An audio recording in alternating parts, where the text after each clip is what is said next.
Assalamualaikum warahmatullahi wabarakatuh teman-teman semuanya. Sepertinya kita berjumpa kembali setelah semester lalu kita sudah membahas tentang fikih dan usul fikih. Ternyata di semester ini kita bertemu kembali untuk membahas tentang fikih ibadah. Sebelum membicarakan tentang fikih ibadah, kita terlebih dahulu membahas tentang media-media yang akan kita gunakan dalam perkuliahan fikih ibadah ini. Yang pertama, pastinya teman-teman sudah tahu bahwasanya kita wajib menggunakan e-learning IAIN Kediri, sehingga saya mengharap dan menghimbau kepada teman-teman semuanya untuk segera login dan juga masuk ke kelas yang sudah disediakan.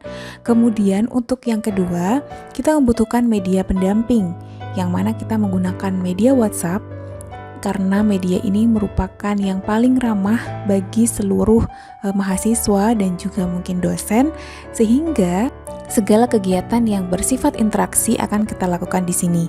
Kemudian kita menggunakan YouTube sebagaimana semester lalu untuk penyampaian materi berupa audiovisual, sehingga teman-teman bisa melihat PowerPoint yang juga disertai dengan penjelasan dari dosen. Dan yang terakhir, kita memilih aplikasi Google Meet untuk pemantapan materi dan juga klarifikasi dari beberapa pertanyaan-pertanyaan yang belum terjawab. Ini akan kita lakukan minimal 3 kali dalam satu semester. Kemudian kontrak belajar juga akan disampaikan pada awal ini, yang mana di sini kontrak belajar sebagaimana dilihat di layar. Di sini ada UAS, UTS, tugas terstruktur dan lain-lain. Ada komponen penilaian sendiri-sendiri. Dan yang paling penting, saya minta kepada teman-teman mahasiswa ketika akan masuk pada perkuliahan fikih ibadah ini nanti, hendaknya mempersiapkan bacaan dan juga materi terkait dengan tema-tema yang akan didiskusikan, sehingga proses diskusi di dalam kelas akan lebih berjalan dan tidak macet karena beberapa mahasiswa sudah memiliki bahan yang akan didiskusikan.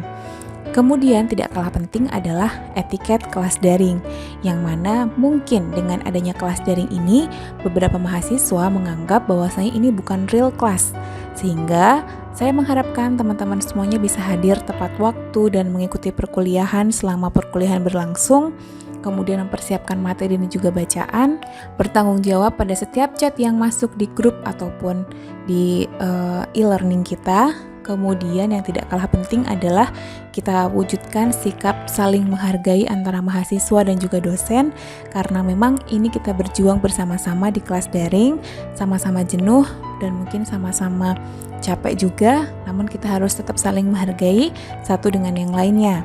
Mengerjakan tugas dengan benar karena kita kelasnya daring, jadi seringkali saya menemukan mahasiswa mengirimkan tugas yang salah, entah itu salah mata kuliah ataupun salah konten. Dan yang terakhir adalah adaptif, karena kita berjuang bersama sehingga kita hendaknya bersifat adaptif untuk menghadapi kendala-kendala yang mungkin ada, entah mungkin server atau batas waktu dan lain-lain, maka itu kita hendaknya bisa beradaptasi dengan kondisi. Jika ada pertanyaan dan juga klarifikasi atas sesuatu hal, bisa menghubungi melalui nomor handphone yang mungkin teman-teman sudah menyimpan, dan di sini hendaknya kita membiasakan untuk melakukan konsultasi itu tadi pada jam-jam yang sewajarnya. Di sini saya memberikan batas waktu antara jam 7 sampai jam 8 malam untuk melakukan pertanyaan ataupun konsultasi. Itu tadi terkait dengan kontrak belajar kita pada perkuliahan ini. Nah, sekarang kita akan membahas pada intinya kenapa sih kita diperkenalkan fikih ibadah ini dan apa aja yang akan kita bahas. Nah, di sini sedikit bisa dikatakan bahwasanya fikih ibadah ini merupakan irisan dari mata kuliah yang sebelumnya. Ketika sebelumnya kita membahas tentang fikih dan usul fikih, maka pada semester ini kita fokus pada salah satu bagiannya, yaitu fikih ibadah, yang mana kita memahami betul bahwasanya fikih merupakan hasil pemikiran oleh seorang mujtahid dalam menemukan hukum Allah. Maka di sini fikih ibadah merupakan hasil pemikiran para ulama terkait dengan ibadah. Nah, objek fikih ini sebenarnya apa aja sih? Kok ada fikih ibadah? Nah, ternyata fikih ini terbagi menjadi 2. yaitu pada hukum-hukum yang memang itu berkaitan antara manusia dengan Tuhan, yang mana ini bisa disebut hubungan vertikal. Sedangkan yang kedua adalah hukum yang berkaitan dengan muamalah, yang mana ini mengatur hubungan antara manusia dengan manusia yang lain, baik itu bersifat individu ataupun kelompok. Jadi bisa jadi untuk melakukan sesuatu yang mungkin itu ada nilai ibadahnya, ada hukumnya, namun itu kita melibatkan orang lain dalam melakukan hal tersebut. Apa saja contohnya? Di situ misalnya kita ada awal usasiyah, ini adalah hal-hal yang sifatnya keperdataan, mulai dari menikah, kemudian pemberian wasiat, menerima warisan, dan lain-lain. Kemudian muamalah al-madaniyah, ini juga berarti berkaitan dengan sifat-sifat yang sifatnya finansial. Dan yang ketiga juga yang sifatnya adalah keuangan gitu ya. Kemudian yang kedua ini bisa jadi itu sifatnya negara, yang berhubungan dengan kenegaraan. Nah, sekarang ibadah itu sendiri adalah berarti pengabdian ataupun penghambaan, ketundukan dan juga kepatuhan. Jadi memang di sini konsepnya adalah tindakan-tindakan yang tidak lain, tidak bukan adalah sebagai manifestasi ketaatan seorang hamba kepada Tuhannya. Entah itu bersifat lahiriah, batiniah, jasmani ataupun rohani, kesemuanya demi mendapatkan ridho dari Allah Subhanahu wa Ta'ala. Mengenai ruang lingkup ibadah ini ada dua juga nih. Yang pertama adalah yang memang dilakukan murni antara manusia dengan Allah yang tadi saya sebutkan, dan yang kedua adalah kita membutuhkan interaksi dengan orang lain untuk mencapai Allah, ya seperti jual beli misalnya, kemudian akad, apalagi pinjam meminjam misalnya, atau ada akad pembayaran hutang misalnya. Itu kan berarti kita memerlukan orang lain sebagai media untuk mencapai Allah. Maka dari itu, karena ada dua pembahasan tadi, maka diharapkan pada mata kuliah ini bisa membekali teman-teman semuanya ilmu-ilmu tentang fikih bisa dipraktikkan dengan baik, dan juga ketika mungkin nanti di masyarakat menemukan banyak sekali perbedaan, kita bisa menanggapinya secara moderat. Karena dengan kita belajar fikih, kita mengetahui ada banyak sekali pendapat yang berbeda-beda antara satu madhab dengan madhab yang lain. Mengenai materi diskusi, di sini ada banyak yang bisa kita diskusikan.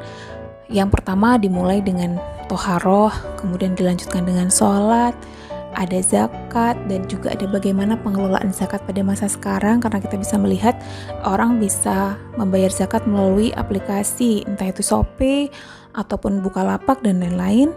Kemudian puasa, haji, yang mana ada perluasan wilayah, apakah itu masih mencakup haji dan bukan, kemudian ada penundaan haji seperti sekarang. Nah, ini bagaimana juga kan kita bahas. Kemudian akikoh dan permasalahannya pernikahan, yang mana ini juga banyak sekali masalahnya. Kemudian akad dalam muamalah, apalagi ini berkembang dalam berbagai akad yang modern. Kemudian ada fikih mawaris, bagaimana pembagian waris, ada wasiat, bagaimana pemberian dan juga penerimaan wasiat itu, dan yang terakhir adalah permasalahan haid, yang mana ini mungkin bisa menjadi bekal bagi teman-teman semuanya, entah itu baik bagi laki-laki maupun perempuan. Dan yang terakhir, kita akan menutup perkuliahan kita dengan Google Meet, yang mana itu merupakan refleksi perkuliahan kita dalam satu semester. Mungkin ada yang perlu diulas kembali atau sesuatu yang perlu diklarifikasi, maka di sini kita memberikan ruang bagi teman-teman untuk bisa berinteraksi langsung dan menanyakan langsung apabila butuh klarifikasi lebih. Sebagaimana yang sebelumnya, bahwasanya ada artikel yang harus disusun oleh teman-teman semuanya dalam berkelompok. Di sini kurang lebih ada artikelnya, dan nanti akan ada template ataupun konsep atau contoh yang mana ini bisa menjadi acuan teman-teman dalam membentuk artikel. Jadi kita berformulasi lah, bukan bentuknya kayak yang makalah yang sebelumnya, namun kita bentuk sebagai artikel yang mana ini lebih ringkas dan lebih sedikit gitu, nggak terlalu banyak.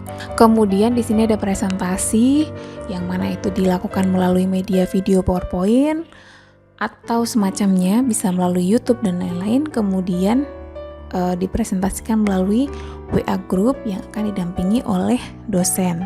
Begitu saja teman-teman mengenai proses dan juga sistem perkuliahan kita pada semester ini. Semoga meskipun melalui daring ini juga lebih baik daripada semester yang sebelumnya, karena kita bisa belajar dari beberapa kesalahan di semester lalu. Namun jika ada masukan lagi dari teman-teman bisa disampaikan di komentar ataupun di grup WA. Terima kasih teman-teman semuanya. Kita akhiri. Wassalamualaikum warahmatullahi wabarakatuh.